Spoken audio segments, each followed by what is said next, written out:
Modesto, California. This is what they are. Somebody seems to be enjoying the snow. They keep running in and out of it. I want a copyright. Downtown, thrifting hasn't been much of a thing. I bought that.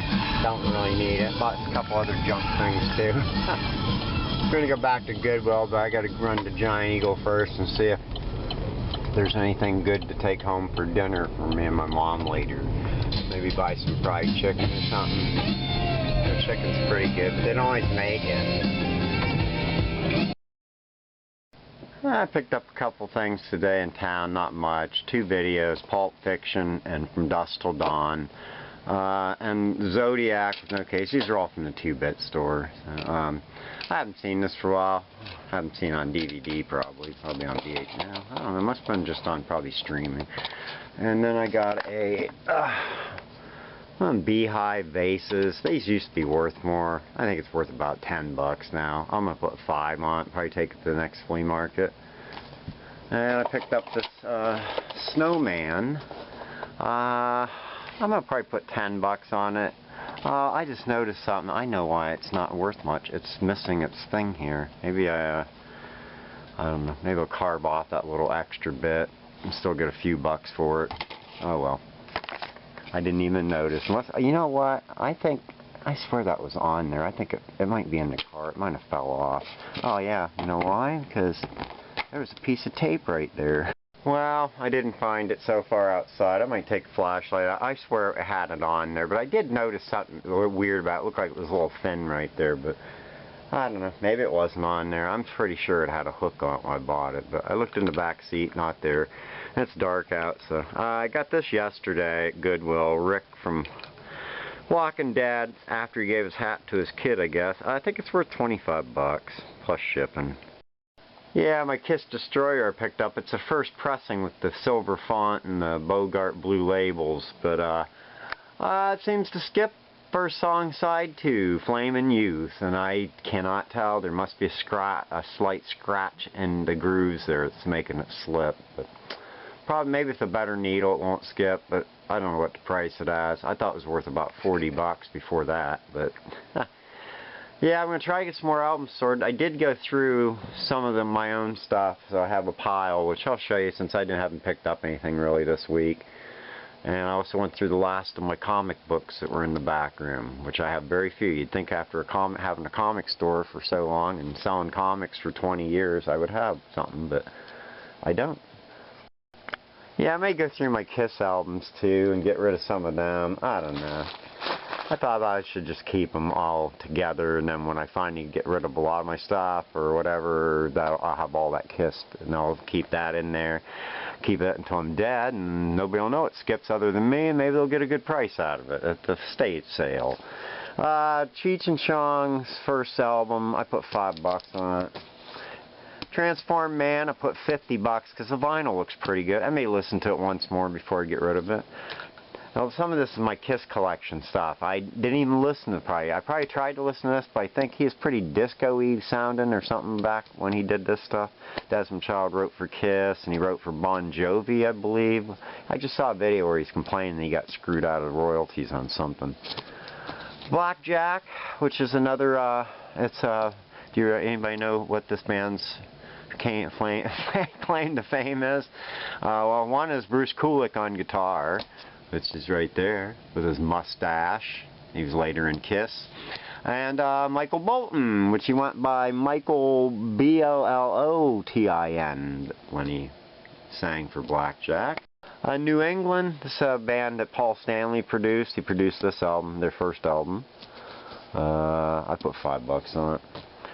Keel, produced by Gene Simmons, and also now Paul did write on one of these songs, and I don't know if Kulick wrote on any of those songs on the other album. Gene wrote on 3 of the songs on this album. I don't remember. Let's see if it says here. I don't know. And they do a Stones song, "So Many Girls, So Little Time." You know, Gene wrote that song. I think "Get Down" he wrote, and I don't remember. "Easier Said Than Done," maybe. Ron Keel. That's a pretty good album. And I decided to maybe, I don't know, I put 20 bucks on my Rock and Roll High School. That might be pushing a little far, but I don't know if I really care if I get rid of it. It's got the hype sticker where it's stuck right to the cover. Cover's got some spots. I don't know. I may go down to 15 if I decide to say, oh yeah, it's a promo, but a stamp promo, so I may recheck the value. I have 2 copies of this Hard Goods. One's in reissue from 78 and the other's 74. I originally had these in my collection because the claim to fame is it's the first time Kiss is on a record. The song Strutter's on this. And I'm assuming, now people think Kiss's first album is dated 73, but it really wasn't available until like February or something of 74 or something like that. I don't remember exactly now. But I believe this came out before the album, so this is their first appearance on vinyl, is this record. Now, I don't know if that's why they reissued it in 78 or not. Maybe there was some other stuff on there. Robin Trower's on it, and Greg Allman, Neil Young and Graham Nash, Todd Rundgren, Deep Purple. So it's got, and Beach Boys. Yeah, so I don't know what I'm going to do on these. It looked like the reissue actually sells for more than the original. So, I don't know. Vincent Price, it's a, a theater bill for when he did Oscar Wilde. It has no photo on it. I put $5. I don't even know if it's worth that. Probably somebody wants it for the Vincent Price collection. They don't have it. It's for Shea's Buffalo Theater. And I got a comics price guide from 90. I was trying to find a Kiss comic, and it's not under Super Special, and I cannot think for the life of me what it's actually called right now, and I didn't do a lot of research online. I was hoping I'd just see it, but in the book it is listed as that, but that's not what it is. So when you look it up in a price guide, it's hard to find it. But I don't remember. But anyway, that's going. Probably get a buck out of it, just because it has Kiss on the cover. That's the only reason I still own it. And I have a few of these Heroes World catalogs, or they were originally just called Superhero Catalog. I think somebody got on them about it, because this is like a Marvel book, because there's some famous artists did the work for this catalog, like Stephen Bissett, that went on to, like, he did some Lobo. And I can't think of the other person. Oh shoot, I don't know. Anyway, so there's a couple of famous authors, and Kubert or whatever was the guy that headed this thing. But there's Kiss stuff in all but one of the issues. There's like Kiss. I think there's an ad for the Kiss dolls, and I think there's like maybe the Kiss comic and other Kiss stuff.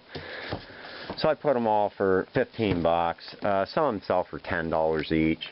My Ren and Stimpy, it's a set of the 2s, because there's air fowlers, which are scratch and sniff things, and one of Stimpy and one of Ren. You had to buy both bags. And they stink. They use like a garlic smell on them. They're real stinky. Dark Horse presents 4 issues, three-part thing of Dominique by Jim Ballant, and then I think it's this Eddie Campbell story or whatever, or no, it's this character was popular for a while. Neil Adams, I think, or I don't know who did it, but Nelson or something did that character, and there's all 3 parts of that in there. And then we got Loudmouth Louie, because he's wearing a Kiss shirt, of course. I put 5 on that. Oops. And Brewhead, wearing Gene Simmons makeup, so wonder Gene didn't sell or sue him. Put $2 on that. This Boris the Bear I've had since I started into the comic business. I got it in one of my bought it early. Maybe I bought it at Books Galore in Erie back in the day, and it's been in my collection ever since. And I'm going to get rid of it for $5. Oh, and it's Rob Liefeld's first artworks in the back. He has a poster, and I think it says something to more Boris the Bear or something. But that's the only thing he does is a pin-up in the back.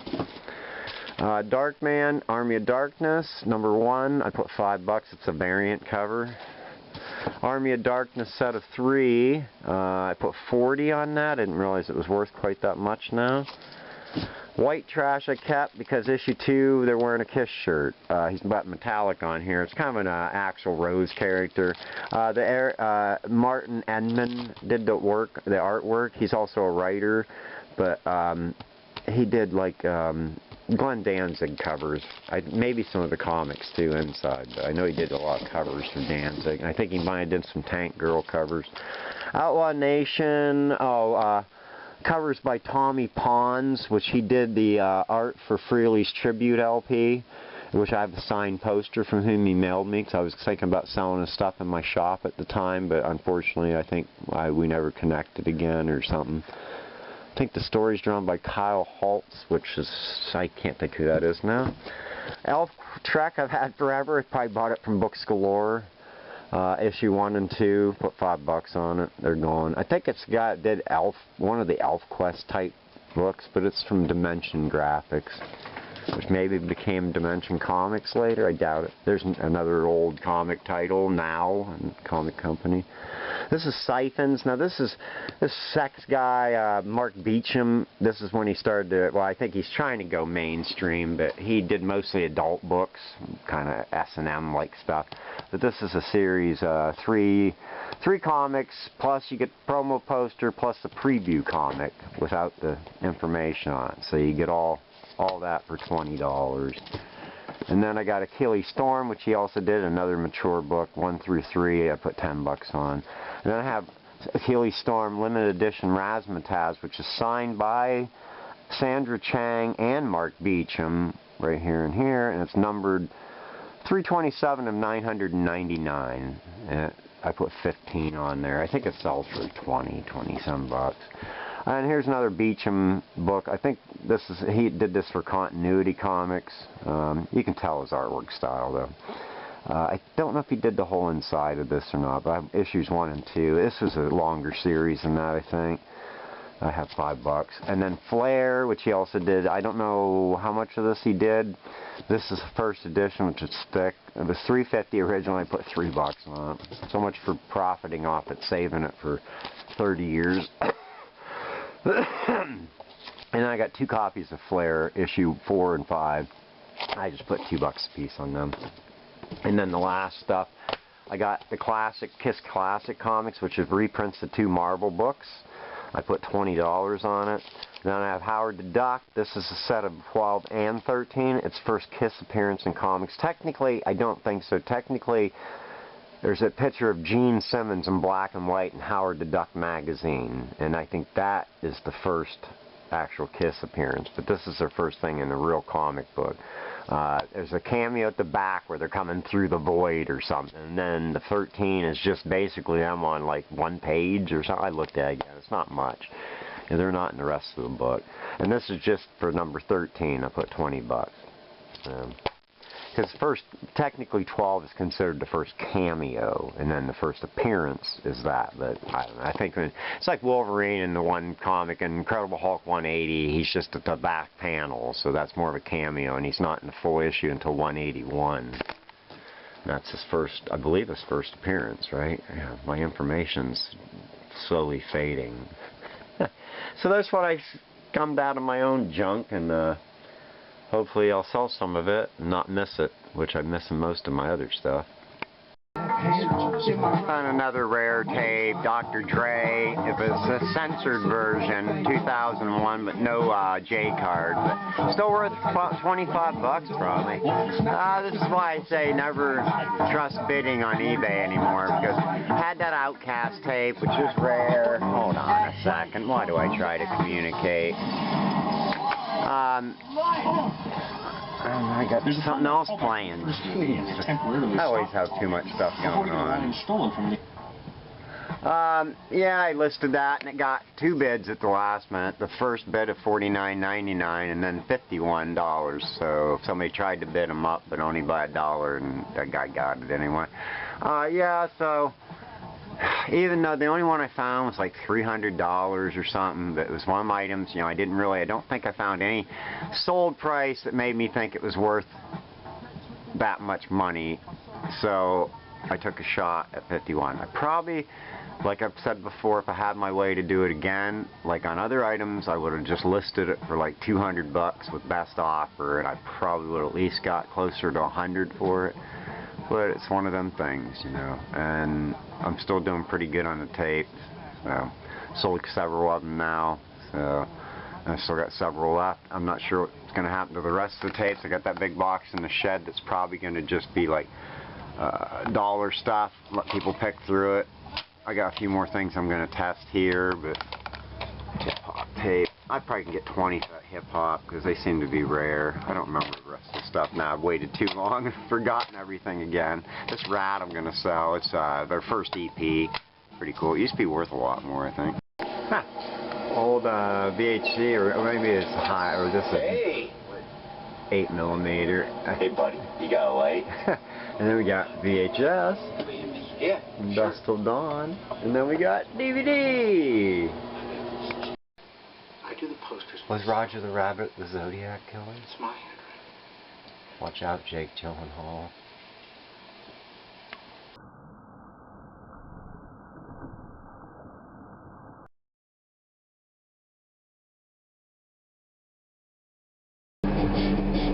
Look how weird my backup camera looks because there must be water on it. It's all red because of my brake light.